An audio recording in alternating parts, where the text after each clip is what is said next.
Sarah Strong ripping off her damn jersey, because that's kind of what's the turning point, damn me, in this entire game. Now, Geno Auriemma and UConn is at the podium.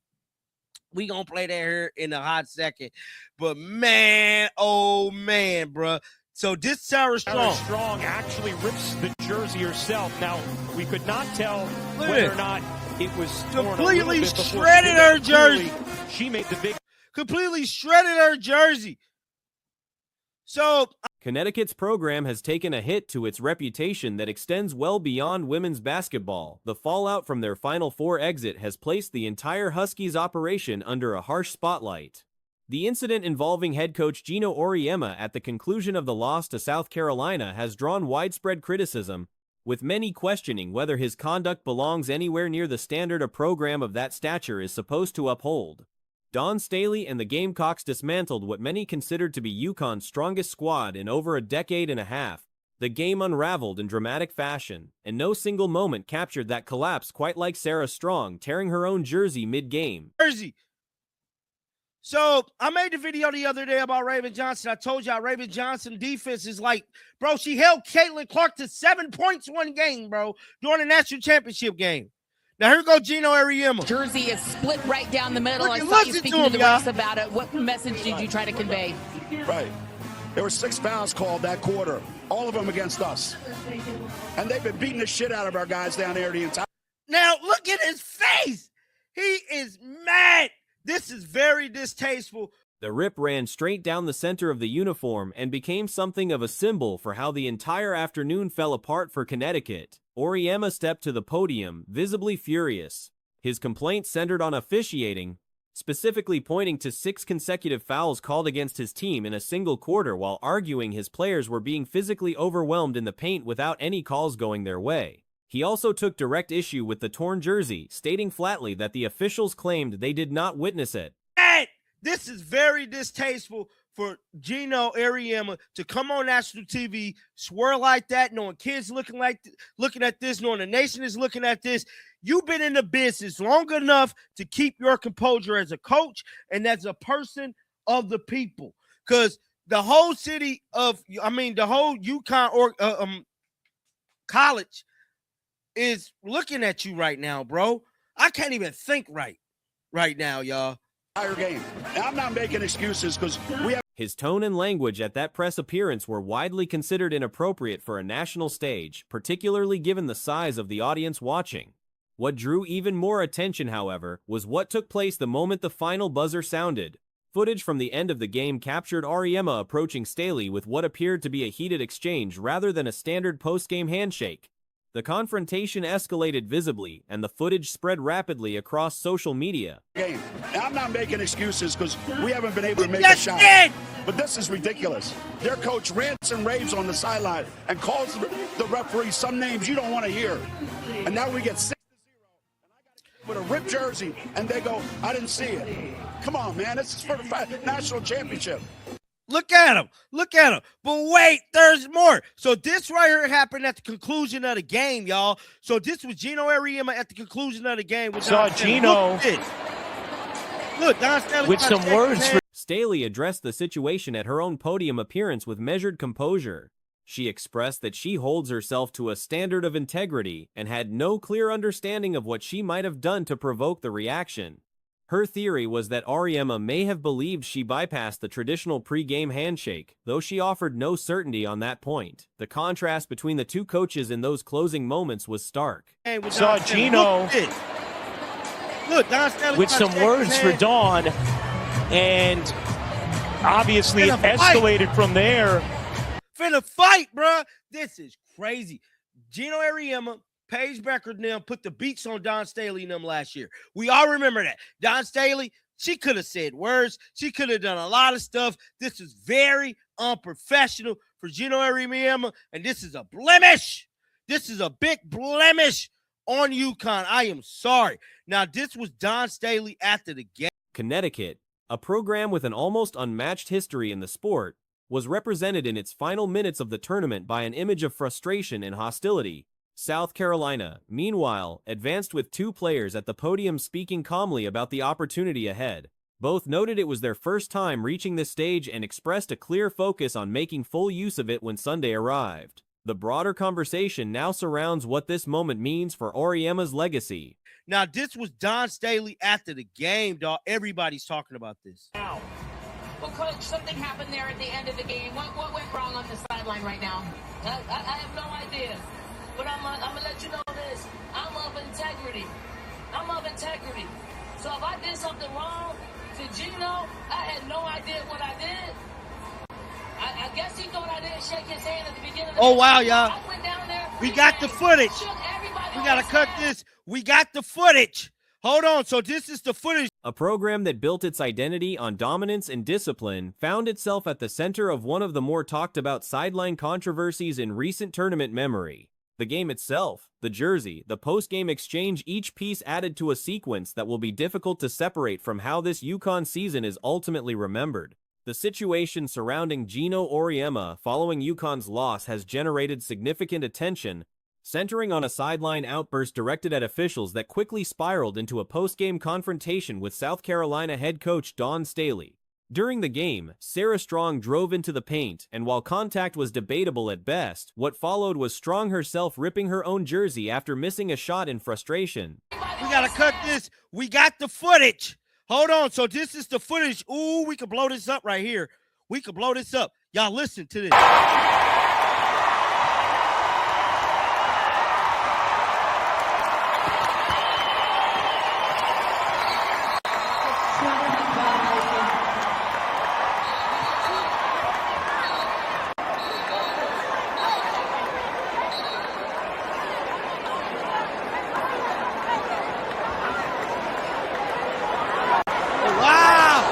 The officiating crew made no call, citing that the incident went unnoticed.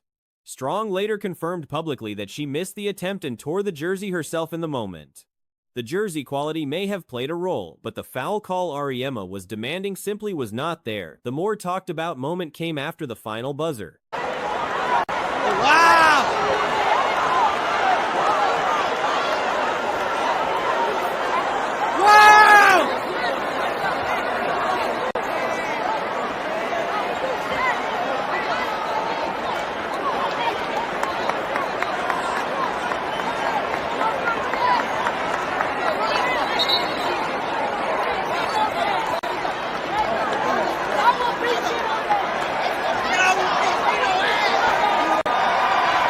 Auriemma and Staley had to be physically separated on the floor, with multiple reports suggesting Staley made clear she was more than willing to escalate the situation further.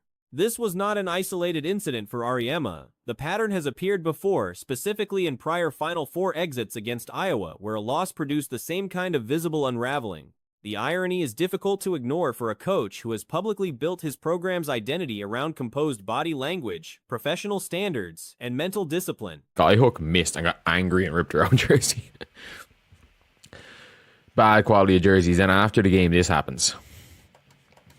Is this on video here? So yeah, so what is Sarah Strong? Dribbles in. There is no foul there at all. Like, maybe you could argue that's a foul, but not really. Afterwards, she just rips her own jersey and she's kind of in shock. Bad quality jersey, sure. But, like, the referee's like, oh, we didn't see it. We didn't see her jersey get ripped. Stephen A. Smith weighed in, calling the behavior embarrassing and noting that had Staley conducted herself the same way, the national reaction would have been far more severe and sustained.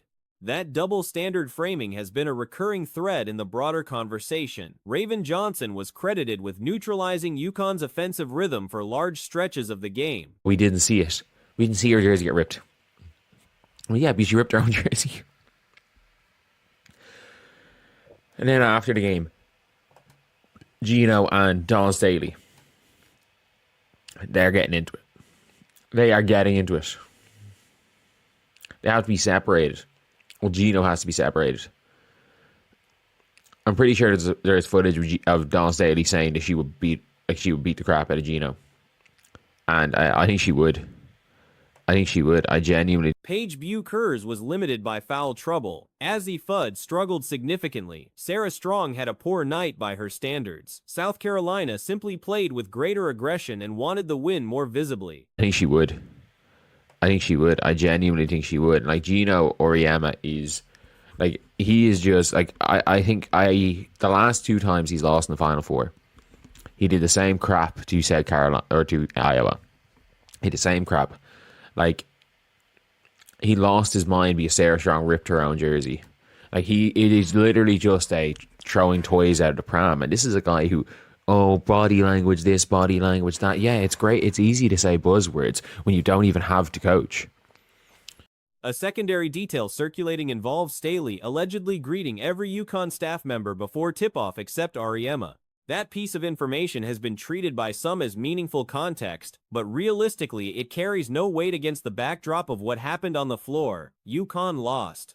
The handshake logistics postgame are irrelevant when your program gets out-competed for 40 minutes. Yeah, it's great. It's easy to say buzzwords when you don't even have to coach. You just put in a motion offense and have all the best players. Oh, you know, we had Sarah Strong. Okay, we got the best freshman. Okay, yeah, we're going to get the best freshman. And they had 3. Like, if you look, they had 3 number 1 recruits last year's team. And they lost one of them. And they got a player they got the best freshman in the country. Maybe second or third. Whatever about, like, I think Galvin, Davidson, and Quinones. The larger issue the loss throws into focus is the gap between the mythology built around UConn's program and the actual coaching results over the past decade. Since Breanna Stewart departed, Auriemma has won exactly 1 national championship. During that same window, the roster has featured 4 or more top recruiting classes, the top-ranked transfer portal addition in Sarah Williams, elite overseas talent, and virtually every 5-star prospect available in multiple cycles. Williams herself arrived as the number 1 portal player in the country and has seen her draft projection slide from a potential first-round selection to a likely third-round pick at best. Quinones are basically, I don't know who's going to be better. But he had the best freshman in the nation. He got Sarah Williams, and he did such a good job with Sarah Williams that he has taken her stock from like 6th to potentially 3rd round. Like, there is a 0% chance Sarah Williams goes in the 1st round. Look, I get it. Part of it is herself. But, like, no one's stock is taking a bigger hit than Sarah Williams for UConn this season.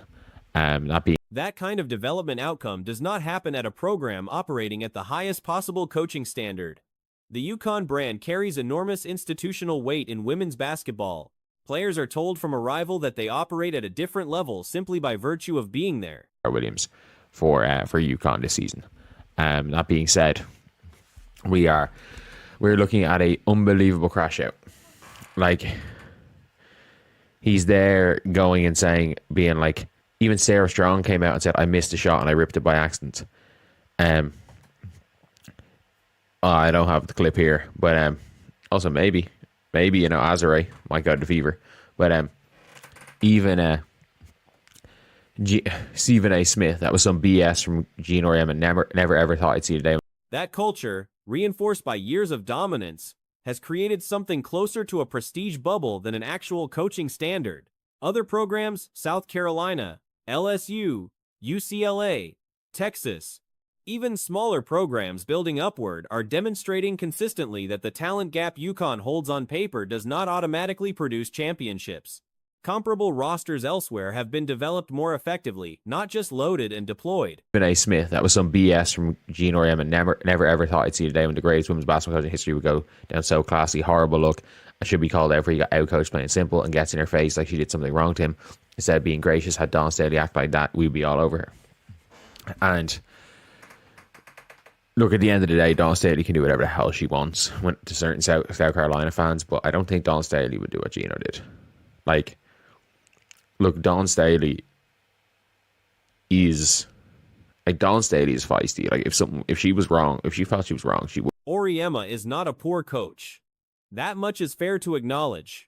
But the argument that he is the definitive greatest active coach in women's college basketball does not survive honest scrutiny when the results over a decade are measured against the resources consistently at his disposal. If she was wrong, if she felt she was wrong, she would go out in a similar way. But, like, they weren't. They just weren't. They were outplayed. Raven Johnson locked down their entire team. McKeer was just too athletic. Quinones was in foul trouble. AZ Fudge shit the bed. Sarah Strong had a poor game. But I still think it was a poor game as an equivalent of Joyce Edwards. It really was just the aggression. They wanted it more. It was as simple as that. Dawn Staley, Vic Schaefer, Kim Mulkey, Cheryl Reeve at various levels, Lisa Bluter, and others have all produced at elite levels without the same recruiting runway. The program's stranglehold on the WNBA pipeline adds another layer to this. UConn's influence over professional rosters remains disproportionate, which further inflates the perception of the program's overall reach. None of that changes what happened on that floor or how the head coach chose to respond to losing.